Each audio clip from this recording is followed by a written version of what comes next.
Here's a 1999 American Black Journal interview about raising and educating black children.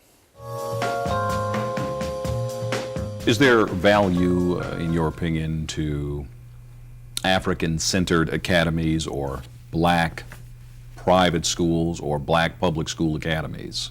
Well, one of the reasons why I think parents get involved with that is because it is a real luxury to be able to send our children to a school where we know they will be reaffirmed, where we know that the onslaughts to their self-esteem will not be based upon race, which is not to say that in an all-black setting they may not be picked on because of gender, because they look funny, because they're buck-toothed, because of, you know, whatever.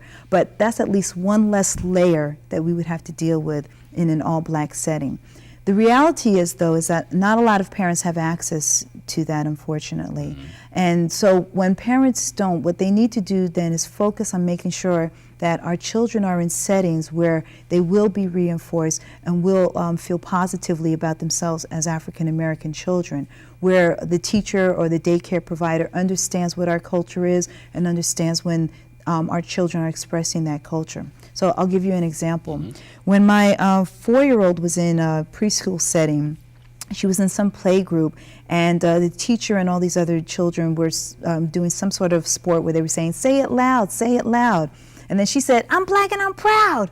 And then she covered up her mouth, and the teacher said, no, it's okay, it's okay. Because she felt a little taken aback because she was the only black child in that setting. But her teacher understood. He listens to James Brown, he knows our music, and understands that I'm not creating some paramilitary organization in my household, but that my daughter listens to James Brown, and this is one expression of that. So he wasn't threatened by it and was able to support her in that.